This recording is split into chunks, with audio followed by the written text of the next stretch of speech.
রাত রাত বলতে সন্ধ্যার পরপরই আর কি। আপনার হলো 8টা তখনও বাজেনি, এরকম হবে। আমি খাবার নিতে পাবলিক লাইব্রেরির সামনে আসলাম, এর মাঝেই ব্যাপক গোলাগুলি শুরু হয়ে যায়। এবং মুহূর্তের মধ্যে আপনার টিয়ারশিলের গন্ধ এবং ধোঁয়াতে পুরো ঢাকা বিশ্ববিদ্যালয় এলাকা মানে অবস্থা খারাপ হয়ে যায়। ঠিক আছে, সবাই এদিক ওদিকভাবে লণ্ডভণ্ডভাবে ছুটছে। তখন খাবার নিচ্ছিলাম আমি। ওই আমাদের যে প্রোগ্রামটা চলছিল সেই প্রোগ্রামের এখান থেকেই আপনার হলো কিছু টাকা তুলে আপনার হলো সেই 8,000 টাকা মতো হবে, সেই টাকা দিয়ে খাবার নিতে আসি। আমি জানি ওই টাকা দিয়ে যে খাবার হবে সেই খাবার দিয়ে সবাইকে খাওয়ানো সম্ভব না, কারণ এখানে স্টুডেন্ট ছিল প্রায় অনেক স্টুডেন্ট, অনেক আমাদের কখনোই বাংলাদেশের ইতিহাসে এতগুলো মানুষ সাথে একসাথে প্রোগ্রাম কখনোই হয়নি, এইরকম মানুষ ছিল। তো তারপরেও 8,000 টাকাতে যেটুকু খাবার হয়, যে এটা নিয়ে যায় যারা বেশি ক্ষুধার্ত দূর থেকে আসছে তারা অন্তত খাক, অথবা দুইজনে মিলে একটা ভাগ করে খাক, এইরকম একটা চিন্তা ভাবনা থেকে 8 তারিখে ওইভাবে খাবার নিতে আসি সন্ধ্যার পরে পরে। তো আমাদের চিন্তা ছিল সারা রাত থাকবো আমরা, এবং দাবি আদায় না হওয়া পর্যন্ত থাকবো। তখন সংসদে আপনার হলো অধিবেশন চলছিল। ঠিক আছে, তো গুলি করে সবাই ছিটাফেটা করছে, এরকম একটা অবস্থা। এরপরে বেশ কিছু ইভেন্ট আছে, এগুলো খুবই ভয়ঙ্কর, এগুলো বলবো। তার আগে একটু আপনাদের জানা দরকার যে আজকের যে এই 2018 সালের আন্দোলনে এই যে 8 এপ্রিলে এতগুলো মানুষ হলো, এই এতগুলো মানুষ কই থেকে আসলো? মানে এরা কি এখানে কি বিএনপির ওরা বা ছাত্রদল ওরা এক্সপোর্ট করছে, জামাত এক্সপোর্ট করছে, বা শিবির এক্সপোর্ট করছে, হেফাজত এক্সপোর্ট করছে, নাকি এরা অন্য কোনোভাবে এরা এতগুলো লোক হয়েছে? এত লোক কেন হবে একটা আন্দোলনে? হ্যাঁ, এইটা সেইটার প্রেক্ষাপটটা আগে বলি যে এত লোক কীভাবে হলো। হুম যে 14 মার্চে যে লাইভ এসেছিলাম সেইখানে 14 মার্চ পর্যন্ত ঘটনা বলেছি, যে আমাদেরকে গ্রেপ্তার করা হয়। এরপরে আমাদের প্ল্যান ছিল ব্যতিক্রম কিছু করার। তো আমরা তো জনপ্রশাসন মন্ত্রণালয় ঘেরাও করতে গেছিলাম 14 মার্চে। তো ব্যতিক্রম কিছু কি করা যায়, আমরা 25 তারিখে একটা প্রোগ্রাম দিলাম যে আমাদের যে সার্টিফিকেটগুলো আছে ওই সার্টিফিকেটগুলো সাথে করে নিয়ে আমরা আপনার হলো আহ, ঝাড়ু নেব। হ্যাঁ, ঝাড়ু নিয়ে আমরা পরিচ্ছন্নতা কর্মসূচি পালন করব।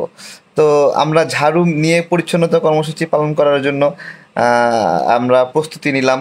ঠিক আছে, প্রস্তুতি নিলাম এবং ঢাকা আহ, ওই সময় আমাদের আপনার হলো একটা পরিচ্ছন্নতা একটা সামাজিক সংগঠন আছে, ওরা আমাদেরকে কিছু ঝাড়ু দেয় আর বাকি ঝাড়ুগুলো আমরা কিনি। ঠিক আছে, তো পরিচ্ছন্ন কর্মসূচির জন্য আমরা ঢাকা বিশ্ববিদ্যালয় কেন্দ্রীয় লাইব্রেরির সামনে এসে এখানে মাইক টাইক নিয়ে আসলাম। আমাদের প্রোগ্রাম শুরু হবে। ঠিক এই সময়ে ছাত্রলীগের কিছু নেতাকর্মী এসে আমাদের মোল্লা বিনিয়ামিন যাকে গ্রেপ্তার করলো, ওকে আসে ওর কলার ধরছে। ঠিক আছে, কলার ধরে বলতেছে এত বড় সাহস, ঠিক আছে, যে ঝাড়ু নিয়ে মিছিল করবি। ঠিক আছে, তো তখন দেখলাম যে এই যে ছাত্রলীগের কিছু নেতা আসার সঙ্গে সঙ্গে আমাদের অধিকাংশ যারা ফ্রন্ট লাইনের অ্যাক্টিভিস্ট ছিল তারা এখান থেকে সরে যায়, অনেকটা নিজে বাঁচার জন্য ছাত্রলীগের বড় নেতারা আসতে সরে যায়। আর তো আমি দেখলাম মোল্লা বিন ইয়ামিনকে বেশ হেনস্থা করছে। আমার কাছে আবার ওই ভয়টা লাগেনি। আমি মনে করতাম ছাত্রলীগ হয়েছে তো কী হয়েছে, আর আমি ছাত্রলীগের ওই সকল বড় নেতাদেরকে চিনতাম না। ঠিক আছে, কাউকেই চিনতাম না ওইভাবে। তো আমি মোল্লা বিনিয়ামিনকে যখন কলার ধরছে, আমি হাত এরকম ঝেংটি দিয়ে হাত ছাড়াই নিছি। আমি বলতেছি যে কী ব্যাপার, আপনার সমস্যা কি, ওর সঙ্গে এমন করতেছেন কেন? ঠিক আছে, যখন হাত এরকম কাড়ে নিছি, এরপরে আমার বলতেছে, ওই তুই তারেক না? ঠিক আছে, কুমিল্লা বিশ্ববিদ্যালয়ে পড়স, তুই ঢাকা বিশ্ববিদ্যালয়ের ভেতরে কি করিস? এইটা বইলে আমার গলা চিপা ধরছে এবার। ঠিক আছে, আর 2-3টা ধাক্কা দিছে। আমি আবার বলতেছি, আপনার সমস্যা কি, আপনার আমার ধাক্কান কেন? ঠিক আছে, তো বলতেছে তোর টি শার্টে বঙ্গবন্ধুর ছবি কেন? হ্যাঁ, বঙ্গবন্ধুর বাংলায় বৈষম্যের ঠাঁই নাই, বঙ্গবন্ধুর নাম দিয়ে রাজনীতি আন্দোলন করবি না, জামাত শিবির এইসব বলে। ঠিক আছে, তখন আমি বলতেছি যে বঙ্গবন্ধু এই বাংলাদেশের সর্বজনীন নেতা, এটা তো শুধু ছাত্রলীগ আওয়ামী লীগের সম্পদ দাবি করলেই আমরা সে দাবি ছাইড়া দেবো, এত সহজ না তো। তখন কয় তুই এখানে কি করস, তুই বাড়া এখান থেকে ঢাকা বিশ্ববিদ্যালয়ে। আমি বলছি না, আমি যাবো না। ঠিক আছে, এরপরে তারা আমার সাথে আর তর্ক করেনি, তারা মোল্লা বিনিয়ামিনকে ওইখান থেকে উঠা নিয়ে হলো ওই যে মধুর ক্যান্টিনে যে গোয়াল ঘর আছে, আমি ওটাকে গোয়াল ঘর বলি, ঠিক আছে? মানে চিপা দুটা ঘর, গোয়াল ঘর, ওইখানে মোল্লা বিনিয়ামিনকে নিয়ে যায়, ঠিক আছে? এরপরে এরপরে হলো মাইক। হ্যাঁ, আমি চিন্তা করছি এখানে আরও ছাত্রলীগ নেতারা আছে, ওরা প্রোগ্রাম শুরু করতে দেবে না, ওরা বলতেছে সবাই চলে যান, সবাই চলে যান, আজকে প্রোগ্রাম হবে না। এরপরে আমি বুদ্ধি করে কি করলাম, যাই মাইক ধরছি, মাইক ধরে বলতেছি যে এই মুহূর্তে আজকে আমাদের পরিচ্ছন্নতা কর্মসূচি, ঝাড়ু মিছিল শুরু হবে, আমরা এখন যাত্রা শুরু করছি। এই পরে স্লোগান দিলাম, হ্যাঁ, যে হলো আমাদের কোটা সংস্কারের যে স্লোগান ছিল, হ্যাঁ, বঙ্গবন্ধুর বাংলায় বৈষম্য ঠাঁই নাই, ঠিক আছে, এই স্লোগানগুলো আমি দিচ্ছিলাম। এরপরে কয়েকজন ছাত্র এসে বলে, আপনি কি পাগল হয়েছেন? আপনি জানেন আপনি ঢাকা বিশ্ববিদ্যালয়ের না, তারপরেও কেন মাইক ধরছেন?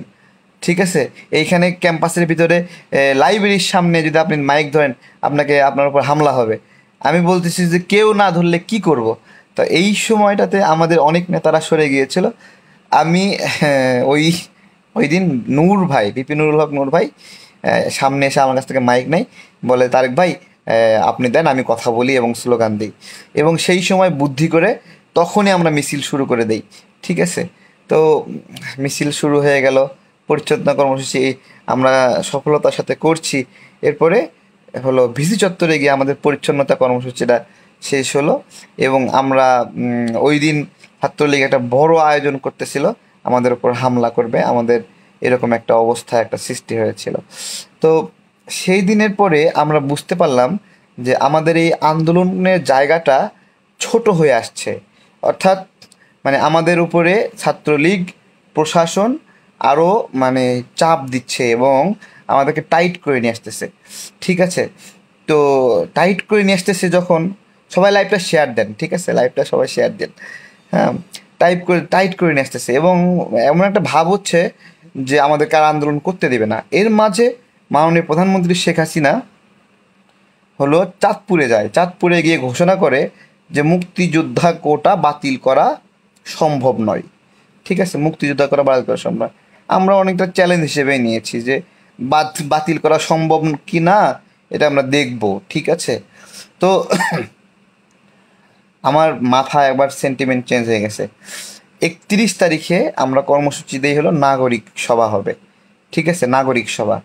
তো নাগরিক সভা যদি হয়, মানে নাগরিকদের মতামত, এই যে কোটা সংস্কারের বিষয়ে একটা সভা করব, নাগরিকরা আসবে, ঠিক আছে, তাদের মতামত, তারা বক্তব্য দেবে। এখন নাগরিক তো প্রয়োজন, নাগরিক কোথায় পাবো? ঠিক আছে, তো মাঠ পর্যায়ে কাজ করি, সেই ক্ষেত্রে বিভিন্ন সুধীজনের কাছে আমি গেলাম, ঢাকা বিশ্ববিদ্যালয়ের কয়েকজন শিক্ষকের কাছে গেলাম। তো তারা তো মানে বলছে না বাবা, এখানে যাওয়া সম্ভব না। এরপরে ওই সময় হলো ওনার নাম ভুলে গেলাম, যিনি আমাদের কোটা সংস্কারে, উনি একজন অর্থনীতিবিদ, নামটা কি যে হবে, গ দিয়ে সম্ভবত, আচ্ছা যাই হোক, একজন অর্থনীতিবিদ, উনি আমাদের এই আন্দোলনকে বেশ প্রভাবিত করেছিলেন, অনেক কথাবার্তা বলেছিলেন। তামান্না নামটা মনে আছে? আচ্ছা, সাবেক নির্বাচন কমিশনার, ঠিক আছে, ওনার নামটা আপনাদের যদি মনে থাকে তাহলে ভালো হতো। উনি উনি আমাদের আন্দোলনে অনেকগুলো কথা বলেছে এবং আমাদেরকে উৎসাহ দিয়েছে। আমার সঙ্গে কথা হতো মাঝে মাঝে, আমি ওনার কাছে গেলাম। তো ওনার কাছে গেলাম, উনি বলতেছে বাবা আমি তো আমার বেটির কাছে যাচ্ছি, আমার এই প্রোগ্রামে থাকা সম্ভব না। তখন নাগরিক প্রোগ্রাম করব ঘোষণা দেওয়া হয়েছে, নাগরিকরাই যদি না থাকে তাহলে কাদেরকে নিয়ে প্রোগ্রাম হবে?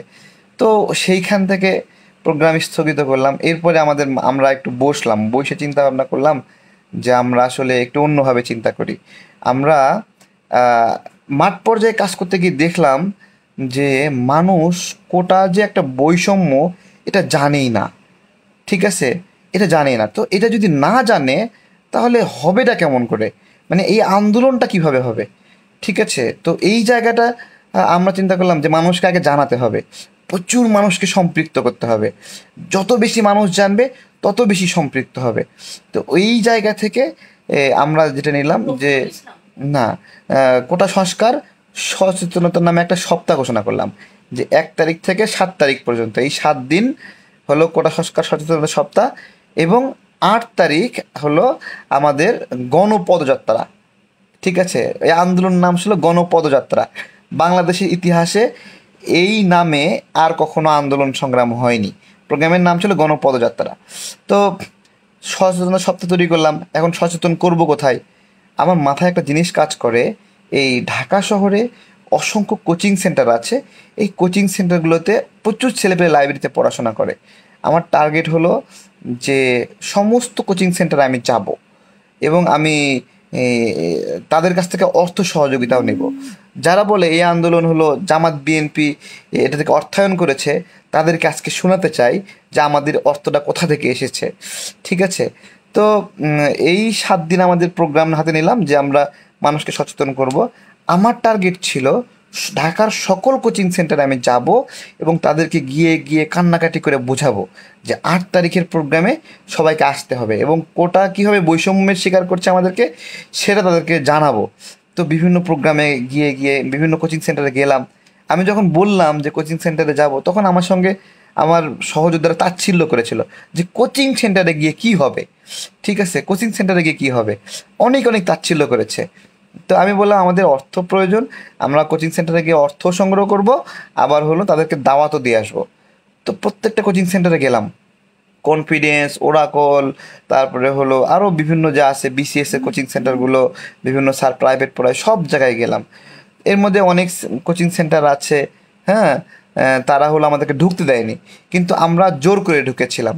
ঠিক আছে, জোর করে ঢুকে ছেলেদেরকে একটা জিনিস বুঝাইছি যে এই যে বৈষম্য হচ্ছে, এই বৈষম্য থেকে আমরা মুক্তির জন্য আন্দোলন করছি, কিন্তু সেই আন্দোলনে এই কোচিংয়ের পড়ুয়া ছেলেপেলেগুলো যুক্ত হচ্ছে না, যার ফলে আমরা সফলতা পাচ্ছি না। ভালো করে শোনেন, ওদেরকে বুঝালাম যে আমরা যে আন্দোলন করছি এই আন্দোলনে আপনারা কোচিং সেন্টার থেকে দল বেঁধে আসছেন না, তাই আমরা সফল হচ্ছি না। ঠিক আছে, তো তাদেরকে অনেক সুন্দরভাবে বুঝালাম। আমি ফার্মগেট, নীলক্ষেত, মালিবাগ, মৌচাক, যাত্রাবাড়ি, মিরপুর, যত কোচিং সেন্টার আছে সব জায়গায় গিয়েছি। বিজ্ঞান লাইব্রেরি, তারপরে হলো পাবলিক লাইব্রেরি, হ্যাঁ, ঢাকা বিশ্ববিদ্যালয়ের ভিতরে যে আমাদের হলগুলো আছে সেই হলগুলোতেও গিয়েছি। হলের ভিতরে যে লাইব্রেরি, সেই লাইব্রেরি মানে রিডিং রুম, সেখানে গিয়েও কথা বলেছি। তো মোটামুটি প্রথম 2 দিনে ঢাকার সব কোচিং সেন্টারে গিয়েছি। সকাল 8টা থেকে শুরু করছি, রাত 9টা পর্যন্ত এই ক্যাম্পিং করছি ঢাকা শহরের ভিতরে। ঠিক আছে, প্রথম 2 দিন। হ্যাঁ, 2 দিনে মোটামুটি সব জায়গায় গেলাম। হ্যাঁ, এরপরে আমার টার্গেট ছিল যে ঢাকার বাইরে যেতে হবে। কোনো কথা নাই, ডাইরেক্ট গেলাম বগুড়ায়। ঠিক আছে, এদিক থেকে সিরাজগঞ্জ গেছি প্রথমে। সিরাজগঞ্জে গেলাম, সিরাজগঞ্জে গিয়ে ওখানে কিছু ভাইকে পেয়ে সেখানে যাই তাদের সাথে কথাবার্তা বলে একটা মানে টিম করে দেওয়ার চেষ্টা করলাম। সেখান থেকে বগুড়া গিয়েছি, আমার নিজ জেলা। বগুড়া থেকে সেখান থেকে নাটোরে গিয়েছি। নাটোরে গিয়ে ক্যাম্পিং করেছি, কিছু ছেলে পেলে পেয়েছিলাম, তাদেরকে বুঝিয়েছি। নাটোরের পরে সেখান থেকে রাজশাহী গিয়েছি। রাজশাহী গিয়ে রাজশাহী বিশ্ববিদ্যালয়, লাইব্রেরি, রাজশাহী যত কোচিং সেন্টার আছে সব জায়গায় ক্যাম্পিং করলাম। এরপরে ওখান থেকে ফিরে আসছি পাবনায়। পাবনায় ক্যাম্পিং করে ঢাকায় ফিরে আসছি। এরপরে আমার চিন্তা হলো যে মোটামুটি উত্তরবঙ্গ কিছু অঞ্চল কাভার করেছি, একটু দক্ষিণবঙ্গের দিকে যাই। আসলাম হলো খুলনায়। খুলনা কি 8 তারিখে আগে গেছিলাম? হ্যাঁ, না না, খুলনায় না। তাহলে খুলনায় যায়নি। এই দিক থেকে তাহলে গিয়েছি হলো চট্টগ্রামে গিয়েছি। চট্টগ্রাম বিশ্ববিদ্যালয় এলাকায় গেলাম। চট্টগ্রাম বিশ্ববিদ্যালয়ের এখানে গিয়ে কিছু পরিচিত ছেলেপেলে ছিল, কথাবার্তা বলেছি।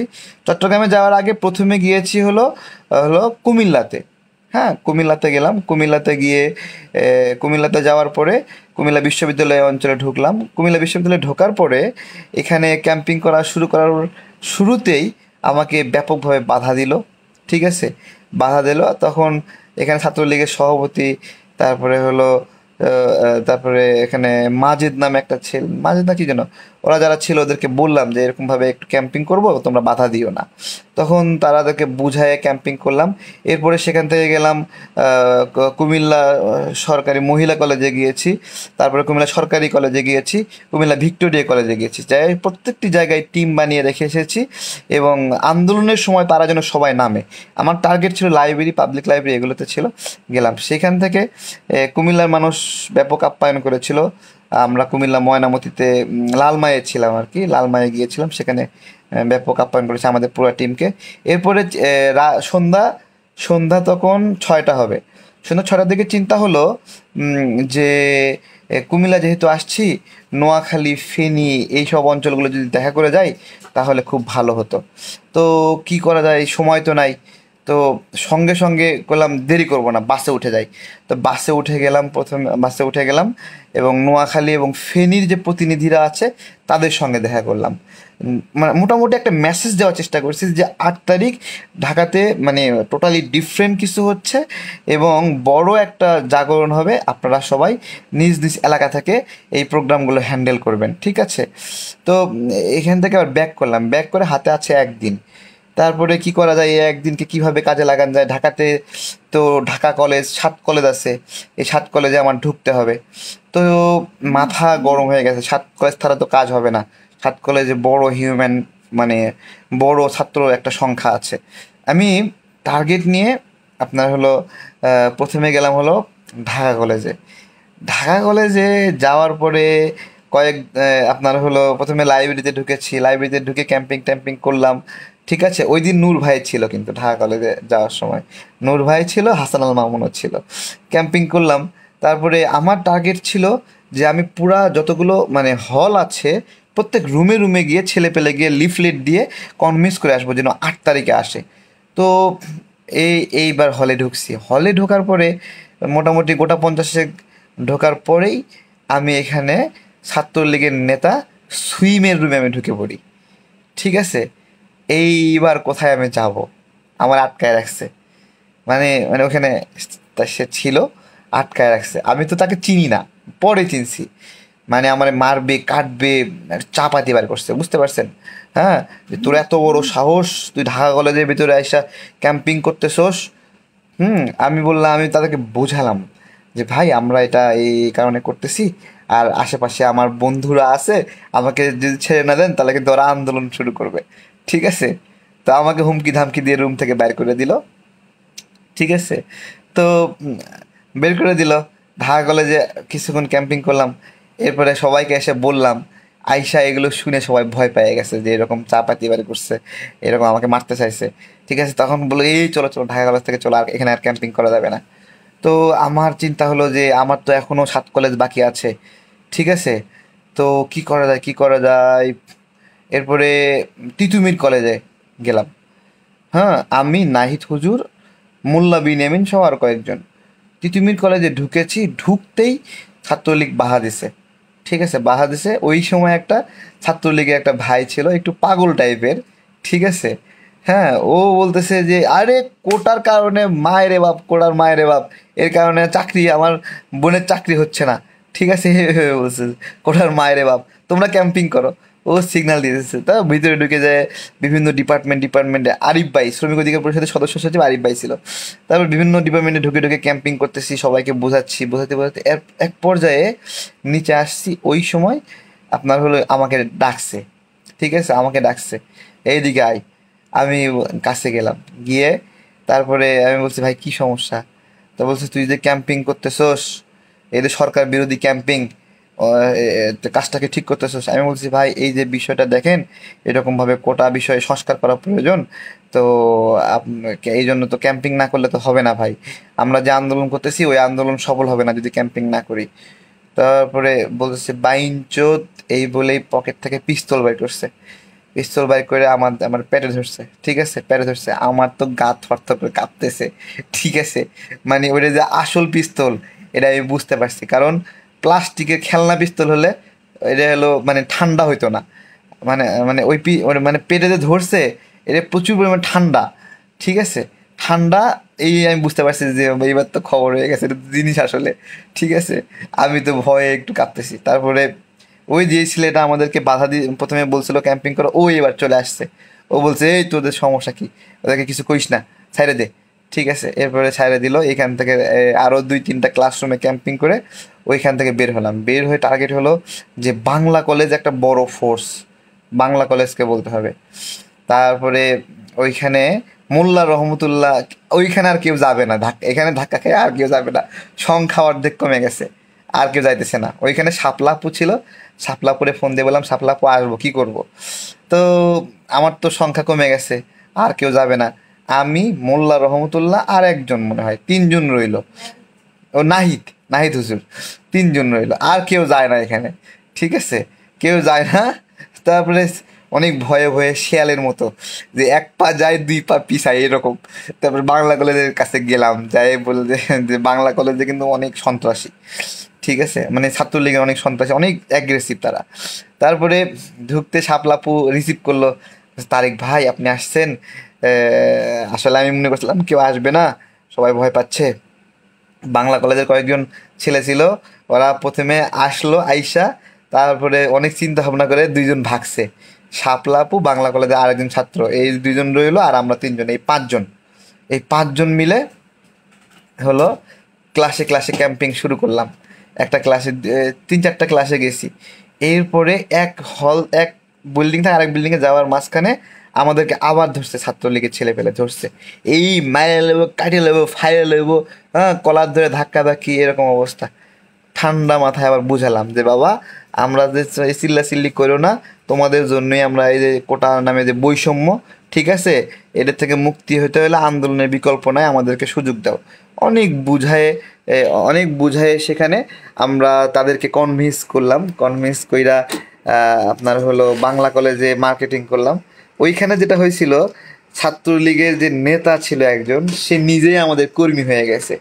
ঠিক আছে, নিজে আমাদের কর্মী হয়ে গেছে, এবং তাকে কনভিন্স করলাম। সেখান থেকে ওইখান থেকে কাজ শেষ করে আবার কবি নজরুল কলেজে আসছি।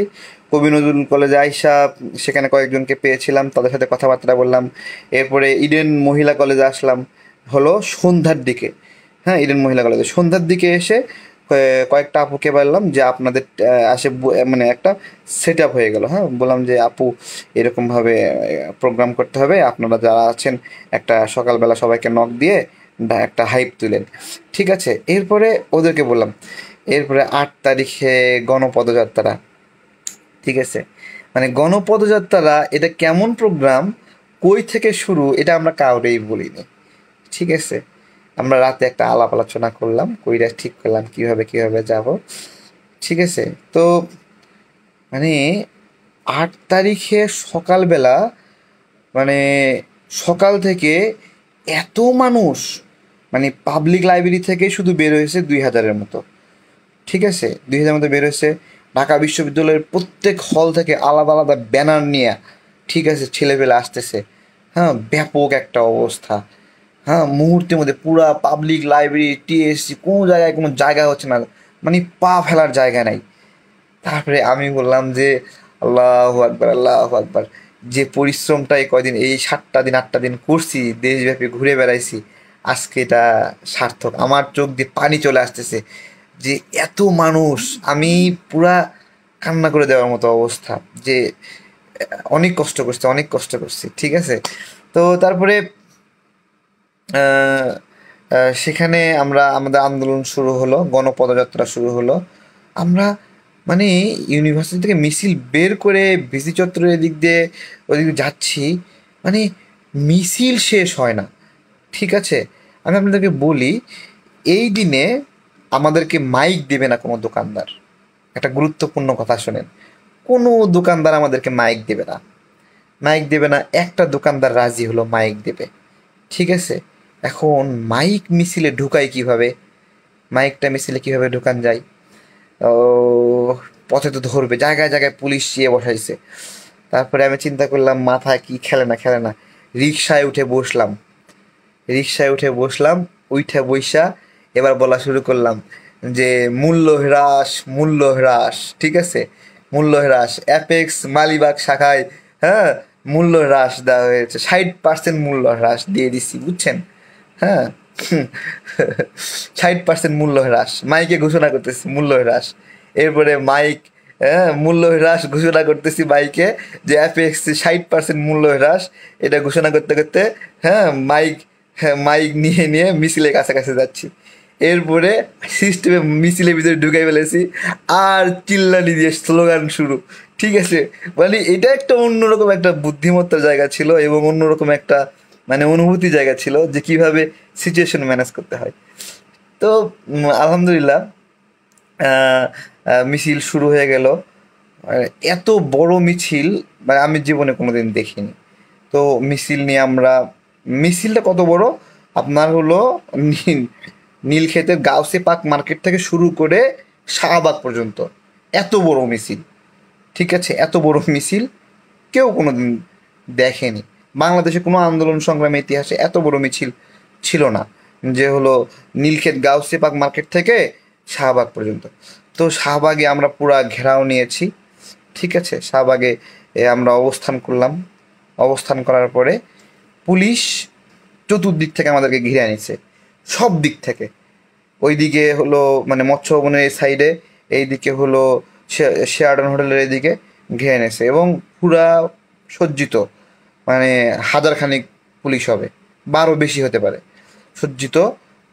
এবং তার বিকালের দিকে যখন আমরা ব্যাপক আন্দোলন এবং স্লোগান চলছিল, আমরা বলে দিছি যে যেহেতু জাতীয় সংসদ চলতেছে, প্রধানমন্ত্রীর ঘোষণা না আসা পর্যন্ত আমরা হলো এখান থেকে সরে দাঁড়াবো না। ঠিক আছে, সরে দাঁড়াবো না। এর মধ্যে আমরা বুঝতে পারি যে পুলিশ পজিশন নিচ্ছে গুলি করার জন্য, এবং পুলিশ মাপতেছে যে টিয়ারশেল কোন অ্যাঙ্গেলে ইয়ে করবে, দেখাচ্ছে এইভাবে এইভাবে এইভাবে এইভাবে এইভাবে পজিশন নিচ্ছে, পজিশন নিচ্ছে। ঠিক আছে, এভাবে এভাবে দেখাচ্ছে, হ্যাঁ পজিশন নিচ্ছে। তো হলো ঠিক এরকম করতে করতে সন্ধ্যার পর হয়ে গেছে, আন্দোলন চলছে। আমি টাকা নিয়ে খাবার নিতে আসছি, সেই সময় ড্রাম ড্রাম করে গুলাগুলি শুরু হয়ে গেছে, দৌড়াচ্ছে সবাই। আমি তো পাবলিক লাইব্রেরির সামনে ছিলাম তখন। ঠিক আছে, আমি সবাই দৌড়াচ্ছে, আমি সবাইকে একটা জিনিস বোঝানোর চেষ্টা করছি যে যে ভাই মানে আমি আমার সাধ্য মতো পাগলের মতো করে সবাইকে বোঝাচ্ছি যে আপনারা দৌড়াইন না, দৌড়াইন না। ঠিক আছে, আমরা যদি দৌড়াই তাহলে শেষ, আজকে আন্দোলন এখানে শেষ। আমরা যদি দৌড়াই এই আন্দোলন আর জীবনেও মাথা তুলে দাঁড়াবে না। ঠিক আছে, দৌড়াই না, দৌড়াই না, সবাইকে বুঝায় বুঝায় রাখতেছিলাম, এবং পায়ে হাতে ধরা বাকি ছিল এরকম একটা অবস্থা। তো বুঝায় বুঝায় 500-600 ছেলে পেলে আমি পাবলিক লাইব্রেরিতে, না মানে হলো ঢাকা বিশ্ববিদ্যালয় কেন্দ্রীয় লাইব্রেরিতে আবার একত্রিত করি, তাদেরকে নিয়ে রাজু ভাস্কর্যের সামনে যাই। ঠিক আছে, এখানে নতুন করে একটা টিম তৈরি করা হয়, যার ফলে এই টিমটা দেখে আবার সবাই উজ্জীবিত হয় যে না, আমরা একসাথে আছি সবাইকে। এই সময় আমাদের যুগ্ম আহ্বায়ক ফারুক ভাই একটা সুন্দর একটা কথা বলেছিল। ঠিক আছে, রাজুতে যখন সবাইকে নিয়ে গেলাম, ওখানে ফারুক ভাই ছিল। ওইখানে যেতে উনি বলতেছে, এই আমরা কি হলো হিজড়া নাকি, এভাবে বলছে, এই আমরা কি হিজড়া নাকি, হ্যাঁ, যে আমরা হলো পালাবো, আমরা ছাত্র সমাজ, আমরা পালাবো না, আমরাই পরিবর্তন করে দেখাবো। এই কথাটা বলেছিল, আমার খুব ভালো লাগছে। ওই সময়ের কথাটা বলার ধরনটা অনেক ভালো ছিল। ঠিক আছে, তারপরে পুলিশ আমাদের উপর হামলা করতেছে, আমরা আমরা পুলিশের দিকে ঢিল ছুঁড়ছি। ঠিক আছে, মানে তুমুল সংঘর্ষ চলছে। হ্যাঁ, এর মাঝে হলো আমাদের সামনে একটা ছেলে ছিল পতাকা নিয়ে। ঠিক আছে, ওর কাছে গেলাম যে তুমি ভয় পাচ্ছ কি না। ও বলছে না ভাই, ভয় পাচ্ছি না। তো ওকে পানি এবং একটা গামছা দিয়ে আসি আমি। ঠিক আছে, গামছা দিয়ে আসি, যে মুখটা একটু একটু ঢাকো, তাহলে টিয়ারশেল লাগবে, টিয়ারশেলে গন্ধ ইয়ে হবে না। তো ওকে বলছি তুমি পতাকা নিয়ে এখান থেকে নড়বা না, তুমি যদি পতাকা নিয়ে নড়ো, সরে যাও এখান থেকে, তাহলে পুলিশ আমাদের উপর আরও কাছে আসবে, এখানে থাকো যেন ছেলেপেলে সাহস পায়। তো সে সেখানে আছে, ওখানে আছে। তো এরপরে আহ, মানে একটা দফায় টিয়ার সেলের মানে ব্যাপক পরিমাণ বেড়ে যায় টিয়ার সেল, এবং আমি টিয়ার সেলের ধোঁয়াতে ওখানে অজ্ঞান হয়ে পড়ে যাই। তখন আমাকে সবাই টেনে আপনার হলো এই যে ঢাকা বিশ্ববিদ্যালয় লাইব্রেরির পাশে যে একটা ডিপার্টমেন্ট আছে এখানে, ওই ডিপার্টমেন্টের বারান্দায় নিয়ে এসে আমাকে শুয়ে রাখে। ঠিক আছে, এবং পাশে আগুন লাগায় দেয়, আগুন লাগায় দেয়। আমি বুঝতে পারতেছি যে আমাকে সবাই নিয়ে যাচ্ছে, এবং আমি কোনো মানে শক্তি নাই শরীরে, এত পরিমাণ সেন্সলেস হয়ে গেছি, মানে কোনোভাবে বুঝতে পারতেছি আমাকে নিয়ে আসতেছে। তারপরে ওখানে 15 মিনিটের মতো থাকার পরে আবার আমাকে মুখে পানি টানি দেয়, হ্যাঁ, পাশে আগুন জ্বালানো ছিল। সেখানে একটু সুস্থ হওয়ার পরে আবার আসি, আইসা এখানে দাঁড়াইছি, পিকেটিং করতেছি আমরা সবাই ছাত্ররা। এই সময় সোহরাব হোসেন যে আমাদের যুগ্ম আহ্বায়ক আছে, ও বলতেছে তারেক ভাই, আমরা যদি পিছে যাই তাহলে পুলিশ আমাদের দিকে আগে আসবে, আমরা পিছাবো না, আমরা আস্তে আস্তে আগেবো, এবং পুলিশকে আপনার হলো এরকমভাবে আরও পিছাই দেব। ঠিক আছে, এই কথাটা যখন বলছে আমার খুব ভালো লাগছে, আমি বলছি চলো। তো সৌরভ আগে আগেই ছিল, সৌরভ 10 থেকে 12 কদম আমার চা আগে ছিল, একটা টিয়ার সেল এসে সৌরভের পেটে লাগে এবং পুরা চামড়া হলে উঠে যায় পেট থেকে। তারপরে আমার তো খুব কষ্ট লাগছে যে এই এখনই কথা বললাম আর ভাইটা এইভাবে টিয়ার সেলের আঘাতে পড়ে গেল। আমি অনেক ডাকাডাকি করে কয়েকজনকে জোগাড় করি এবং তারপরে তাকে কোলে করে নিয়ে আসে মেডিকেলের জন্য, রিক্সায় উঠে দিয়ে দিলাম। ঠিক আছে, এরপর থেকে এর কিছুক্ষণ পরেই ছাত্রলীগ নেতারা আসে। ঠিক আছে, ছাত্রলীগ নেতা জাকির এবং সোহাগ আসে। জাকির এবং সোহাগ এসে আমাদেরকে বোঝাচ্ছে, আন্দোলনের মাঝখানে আমাদেরকে বোঝাচ্ছে যে এটা মনে হয় রাত 12টা কি একটা হবে মনে হয়, আমাদেরকে 12টা হবে, বোঝাচ্ছে যে এই যে আমরা শেখ হাসিনার সাথে কথা বলেছি, হ্যাঁ প্রধানমন্ত্রীর সাথে কথা বলেছি, তাই তিনি আমাকে আশ্বস্ত করেছেন তোমাদের দাবি দেওয়া মানা হবে। ঠিক আছে, এসব বিভিন্ন ভং চং বাল সাল বোঝাচ্ছে। তো আমি বললাম প্রধানমন্ত্রী আপনাকে কি কানে কানে বলছে নাকি না ফোনে বলছে দাবি দাবি আদায় করা হবে? তো তখন বলতেছে যে আমাদেরকে আশ্বস্ত করছে। আমি বলছি এসব ভুয়া কথা কয়ে লাভ নাই, প্রধানমন্ত্রীকে সংবাদ মাধ্যমে বলতে বলেন। ঠিক আছে, যে সব দাবি তিনি মেনে নিয়েছেন, আমাদের 5 দফা দাবি। হ্যাঁ, তখন আমি যে বললাম না যে এসব ভুয়া কথা বলে লাভ নাই, তখন সবাই চিল্লায় বলছে ভুয়া ভুয়া। এই যে ভুয়া ভুয়া করে চিল্লান শুরু হলো। ঠিক আছে, এরপরে ওরা আর কুলাতে পারতেছে না। ঠিক আছে, এই সময় হঠাৎ করে পুলিশ মানে ব্যাপকভাবে গোলাগুলি শুরু করে দেয়, টিয়ারশেল। ওই সময় জাকির সোহাগ, হ্যাঁ সাহসী 2 নেতা, ওরাও পালাইতেছিল। ঠিক আছে, আমি সোহাগ মিয়ার হাত ধরছি এরকম করে, খামসায় হাত ধরছি। আমি কই সোহাগ ভাই আপনি পালাচ্ছেন কেন? আপনি না গেলে আমরা কিভাবে এখানে থাকবো? ছাত্রদের অধিকার নিয়ে একটু কথা বলেন, আপনি থাকেন, আপনি থাকলে গুলি করবে না। ও কয় আগে নিজে বাস। ঠিক আছে, দৌড়া।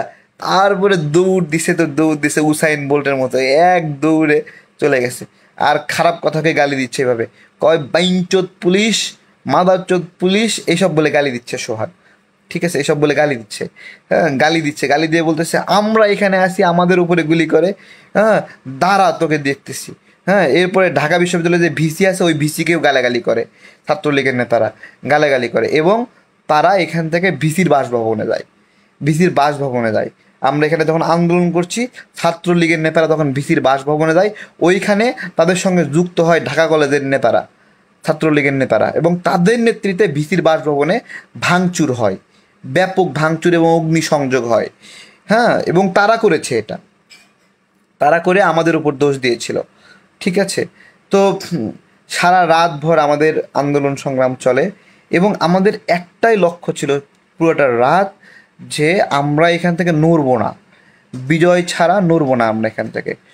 সকালবেলা কার্জন হলে ছাত্ররা হানা দেয়, মানে কার্জন হলে না, শুধু প্রত্যেক হলে হলে আমরা যাই খোঁজ করি যে কই ছাত্রলীগ আছে। ঠিক আছে, ছাত্রলীগ কই, হ্যাঁ সাহসী নেতারা কোথায় দেখবো। ঠিক আছে, এইখানে আরেকটা অভিজ্ঞতা আছে, অভিজ্ঞতার কথা বলি। আপনার হলো অভিজ্ঞতাটা হলো যে আমরা প্রচুর ক্ষুধার্ত ছিলাম। জহুরুল হক হলে যে ক্যান্টিন সেটা খোলা ছিল। আমি গিয়ে খাবার খাবো, বললাম খাবার দেন, তো ওরা বলতেছে খাবার নাই। এরপরে এস এম হলের একটা ছেলে আছে, সে বলতেছে যে খাবার নাই মানে দেখি তারেক ভাই খাইতে চাইছে আর খাবার নাই। ঠিক আছে, তো ওরা তো জানে না যে আমি ঢাকা বিশ্ববিদ্যালয়ের না। ঠিক আছে, এরপরে আমি বলতেছি যে খাবার নাই, আর এর মধ্যে 30-40 জন ছেলে পেলে আছে। ঠিক আছে, হ্যাঁ, ওদেরও ক্ষুধা লাগছে, সবাই তো ক্ষুধা, তো আমরা কিছু খাইনি, খাবার যে কিনতে গেছিলাম সব খাবার নষ্ট হয়ে গেছে। ঠিক আছে, তো খাবার দেখলাম যে ভিতরে খাবার আছে কিন্তু ওই লোক খাওয়াবে না। ঠিক আছে, তো ও বলতেছে খাওয়াবো না। আমি একটা লাঠি নিছি, লাঠি নিছি, বলতেছি যে খারাপ কথাকে গালি দিছি, যে তুই খাওয়াবে না, তোর বাপে খাওয়াবে, তুই মিথ্যা কথা বললি কেন? এইখানে খাবার আছে, ছেলে পেলে ক্ষুধার্ত, তুই খাবার না দিয়ে বলতেছিস খাবার নাই। তুই এই কয়টা খাবার তো খাওয়াবি, উল্টো ডাল রান্না কর, ভাত তুলে দে। ঠিক আছে, হ্যাঁ, এবং এই ডাল এবং ভাত হলো যারা যারা খেতে আসবে সবাইকে খাওয়াবি। হ্যাঁ, এটা ওকে হুমকি ধামকি দিয়ে, মানে হুমকি দিছি, ভয় পাইছে, খুব ভয় পাইছে। সঙ্গে সঙ্গে ভাত তুলে দিছে, 20 কেজি চালের ভাত তুলে দিছে। ঠিক আছে, ভাত তুলে দিছে, ভাত রান্না করছে, ছেলে পেলে এসে খাইছে সারা রাত ধরে আর আন্দোলন করছে। বিষয়টা অনেক মজার ছিল। ঠিক আছে, হ্যাঁ, তো সকালবেলা এস এম হলে ছাত্রলীগের নেতাদের কথা তো আপনারা অনেকে জানেন। ওরা তো আমরা ওখানে রেড দিছি যে কে কোথায় ছাত্রলীগের সাহসী নেতারা আছে আমরা একটু দেখতে চাই। ঠিক আছে, ওরা ভয়তে পুকুরের মধ্যে লাফ দিছে। ঠিক আছে, হ্যাঁ, শহীদুল্লাহ হলে পুকুরের মধ্যে লাফ দিয়ে সব পালাইছে। কি যে একটা অনুভূতি ছিল বলার মতো না। তো এই ছিল 8 এপ্রিলের রাতের ঘটনা মোটামুটি। ঠিক আছে, তো আরও অনেক ঘটনা আছে, সব ঘটনা বলা যাবে না, সব ঘটনা বললে সমস্যা। ঠিক আছে সবাই ভালো থাকবেন। হ্যাঁ, আর পরবর্তীতে কথা হবে আন্দোলন সংগ্রামের। আসলে এই আন্দোলনে আমি যে কথাগুলো বললাম এই কথাগুলো মানে সবার কথা না। ঠিক আছে, এই আন্দোলনে অনেকে তার তার জায়গা থেকে বিভিন্ন রকম অবদান রেখেছে। যেমন রাশিদ ভাই তার জায়গা থেকে, তিনি তার জায়গা থেকে কাজ করেছেন, নূর ভাই তার জায়গা থেকে কাজ করেছেন, মাহফুজ তার জায়গা থেকে কাজ করেছে, হ্যাঁ, সোহরাব তার জায়গা থেকে কাজ করে আহত হয়েছে। বিভিন্ন জনের কাজ করার জায়গাটা বিভিন্ন রকম ছিল। ঠিক আছে, আবারও বলছি, বিভিন্ন জনের কাজ করার জায়গাটা বিভিন্ন রকম ছিল। আমি যে ঘটনাগুলো বললাম এগুলো শুধুই আমার আশেপাশে ঘটে যাওয়া ঘটনা, আমার থেকে দূরে ঘটে যাওয়া ঘটনা আমি জানি না। ঠিক আছে, আমার যে বড় কাজ করেছে অনেকে, সেটাও আমার কাছে ওইভাবে ব্যাখ্যা আমার কাছে নাই। সুতরাং আমার কথাই ফাইনাল কথা না, আমার বর্ণনা করা ইতিহাসই একমাত্র ইতিহাস না। ঠিক আছে, হ্যাঁ, এর বাইরে আরও অনেক ইতিহাস আছে।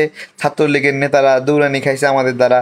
হ্যাঁ, তারপরে আমাদেরকে সবচেয়ে বেশি ইয়ে হয়েছে, ছাত্রলীগ আমাদেরকে মারার জন্য হলো একটা বিশেষ টিম লইয়া ঢাকা বিশ্ববিদ্যালয় লাইব্রেরির ভিতরে ঢুকছে। ঠিক আছে, আমরা একটা টিম ছিল, আমাদের টিম ছিল দুইটা এখানে। একটা টিম ছিল হলো রাজু ভাস্করদের সামনে, আর একটা টিম ছিল ওই বাইক বাহিনীরে দৌড়ানি দেওয়া। ঠিক আছে, বাইক বাহিনী দৌড়ানি দেওয়ার একটা টিম ছিল। তো কাজই ছিল যে বাইক নিয়ে আসলে লাঠি ঠোঁটা নিয়ে দৌড়ানি দেবো আমরা একটা, দুই মুখ থেকে দুইটা। ঠিক আছে, তো সেই কাজ যেই ওরা লাইব্রেরিতে ঢুকছে পুরা দৌড়ানি, ওরা বাইক টাইক রাইখা কি যে দৌড়, এই দৌড়টা দেখলে আপনাদের মানে জান শান্তি হয়ে যেত। ঠিক আছে, তো এটা গেল একটা বিষয়। আর হলো যখন ওরা পারছিল না তখন ঢাকা কলেজের ছাত্রলীগের নেতাকর্মী ওদেরকে নিয়ে আমাদের উপর হামলা করার জন্য আসে, এবং সেই হামলা করতে আসে ওরা দৌড়ানি খায়, এবং এবং শেষ পর্যায়ে তারা হলো ব্যাপকভাবে গুলি করে আমাদেরকে। ঠিক আছে, তাদের কাছে যে পিস্তল ছিল, ঠিক আছে, শেখ হাসিনা যে পিস্তলগুলো ওদের কাছে দিছিল ছাত্রদের উপর গুলি করার জন্য, সেই পিস্তল দিয়ে আমাদের উপরে মানে মানে বেশ অনেকক্ষণ গুলি করে। তো মানে লাঠি হাতে কি গুলির প্রতিযোগিতা করা যায়? তখন আমরা একটু পিছিয়ে আসি। ঠিক আছে, পিছিয়ে আসলেও আমাদের অনেকগুলো কৌশল ছিল। ঠিক আছে, দোয়েল চত্বরের সামনে যাই, তখন ওরা আমাদের উপর হামলা করে। হ্যাঁ, আমরা আমরা পালায়ে দোয়েল চত্বরের দিকে যাই, ওরা হামলা করে। ওরা হামলা করতে করতে ভাবছিল যে আমাদের যে দুটা টিম আছে ওরা এটা জানে না। ঠিক আছে, ওরা আমাদেরকে হামলা করতে করতে দোয়েল চত্বর পর্যন্ত নিয়ে গেছে।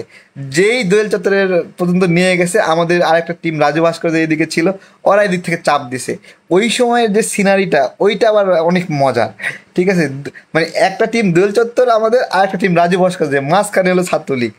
মানে এক একটা যে সাগরের 3 নাম্বার বাচ্চা তিরিং বিরিং করে লাফায় লাফায় দেওয়াল বয়ে দেওয়াল টপকে পালাচ্ছিল। বিষয়টা অসাধারণ ছিল। ঠিক আছে, এই হলো 8 এপ্রিলের ঘটনা মোটামুটি। একটা বিজয় গাথা একটা দিন, বাংলাদেশের ছাত্র সমাজে ছাত্র রাজনীতির ইতিহাসে গুরুত্বপূর্ণ একটা ঘটনা এবং ব্যাখ্যা। যাই হোক, সবাই ভালো থাকবেন। আর হলো কেউ যদি দুঃখ পেয়ে থাকেন লাইভে, আর অনেক সময় নষ্ট করেছি, প্রচুর সময় নষ্ট করেছি, এই ধরনের সময় নষ্ট করা আসলে ঠিক না। ঠিক আছে, এই জন্য আমার অনেকের বকা খেতে হবে, অনেকে বকা দেওয়ার জন্য বসে আছে, অনেকে মনে মনে গালি দিয়েছেন। যাই হোক, ঠিক আছে, সবাই দোয়া করেন আরও সাহসের সঙ্গে যেন কাজ করতে পারি, আন্দোলন সংগ্রামে যেন পিছপা না হই। হ্যাঁ, আমি যেন আমার মন যেন আরও শক্তিশালী হয়, মানুষের জন্য, ছাত্র সমাজের জন্য, যুবকদের জন্য, নাগরিকদের জন্য যেন সঠিক কথাটি আমার মুখ দিয়ে বের হয়, সেজন্য সবাই দোয়া করবেন। আর যদি পথভ্রষ্ট হই তাহলে আপনারা আমার বিরুদ্ধে ব্যবস্থা নিন এবং দোয়া করেন যেন পথভ্রষ্ট না হই। ভালো থাকবেন সবাই। আসসালামু আলাইকুম।